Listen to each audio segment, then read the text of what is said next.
going to show you another method for finishing the middle of your work. This is kind of like a modified hem stitch, and really it's only modified because when I first did it the first time, I didn't remember how to do a hem stitch, so I kind of made it up as I went along. But you could do an actual hem stitch here, or you could modify a hem stitch like I have. I'm just showing you kind of the basics of how I did it. So I've already done one side and I'm now moving on to the other side. So I flipped my loom around. It's always a little easier to work on the top. And really the only thing that you haven't seen so far is just me connecting my thread in. And actually all I did to get this thread into the middle here is I ran it up through the middle of one of my side threads. Okay, so the first thing that you need to do is you do need to pass your thread through your warp at least twice. And so what I'm gonna do is I'm just gonna pass it through the prior row, and this is really easy. You see all of these threads that are slanting down here? Those are what we're going to pass the needle under. So you kind of pull them out, it's all of the threads that are on top.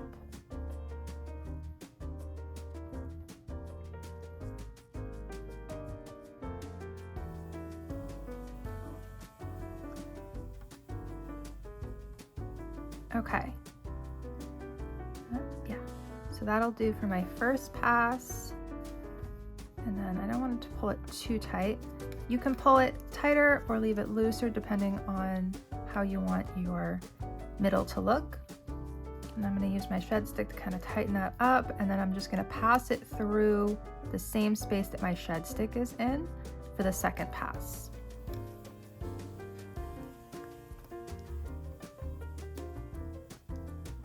And I think that should be good right there. And I'm gonna go ahead and leave my shed stick in there for now. I don't know that I necessarily need to because I've already done this on one side, but if it gets too much in the way, I'll take it out. So I am doing my hem stitch in sets of 2 threads, except I didn't have an even warp. So the last set is actually, all right, I said 2 threads, but 2 showing on the front, so technically sets of 4 threads. As you can see, there's 2 from the front and 2 in the back on each of these sets, and that's one set right there.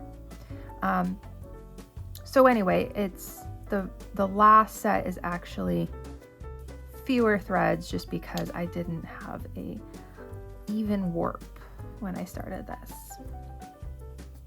So in order to match the sets on the bottom, I'm going to start by just doing the first 2 threads, and then from there on out it'll be sets of 4.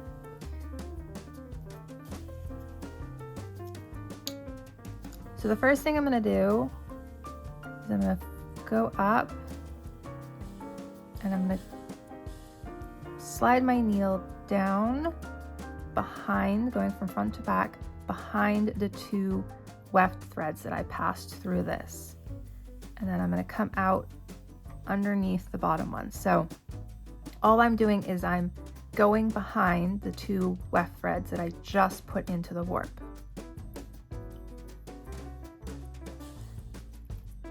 And then wrap the yarn around the set of 2 threads like so. And you know what? I think I am going to get rid of the shed stick because it's in the way. Okay, so from here on out we're going to be doing sets of 4. So separate out the next 4 threads, 2 front, 2 back, until you can see your weft threads. Then pass the needle down behind those 2 weft threads.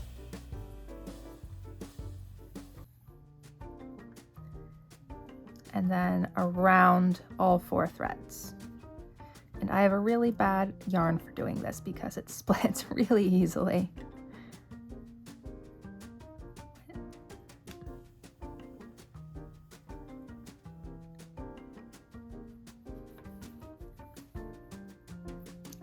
Okay. Now separate the next 4. Go down behind the weft threads.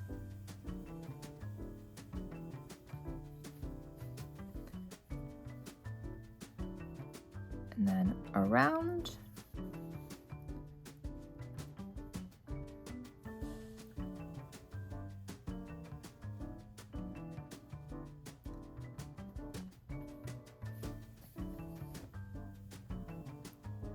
So it is important that you catch those weft threads because those will help lock this in place.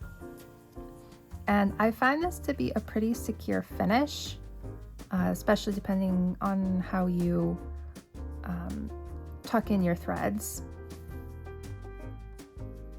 But obviously it is not a stretchy finish, so this is a good finish to something where you don't need any stretch. And you could also wrap around the sets of threads more than once, depending on the look you're going for. In fact, you could wrap the entire set. So you could just keep on wrapping all the way down and do each set of 4. So if you were to do that, you would want to run your weft threads on either side first, and then you could just wrap this all the way down and secure it on the other side. Move on to the next set, secure it, wrap it all the way down, secure it on this side, and so on and so forth. So you would start on the top, wrap all the way down, secure at the bottom, secure the next set on the bottom, wrap to the top, and so forth. There's a lot of possibilities with this, and so you can just kind of get creative and have fun and see what you like.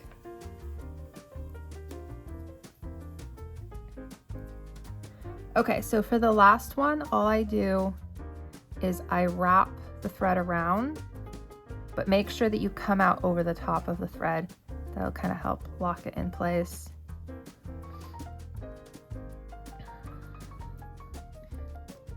And then I'm going to run this thread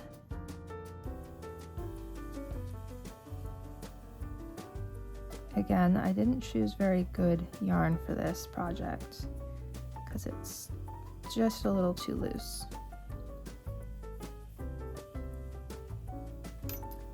Okay, so my ends ended up a little messier than I wanted.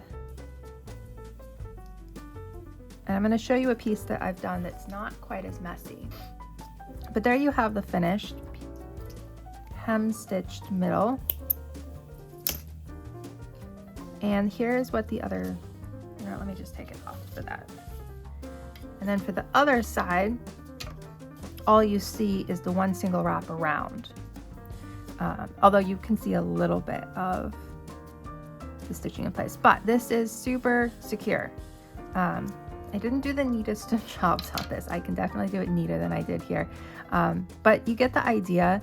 You can see that it's very secure and it kind of looks interesting. And then I'm going to show you real quick. This is the first piece I did this on.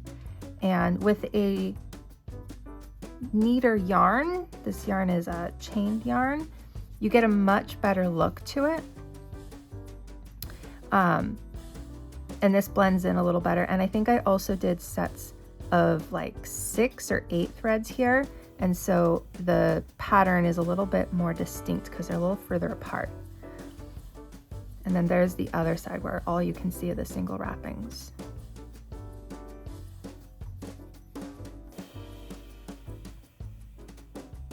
So I hope this was helpful and that you'll give this a try in your own Sprung. Thanks so much for watching, and I'll see you next week.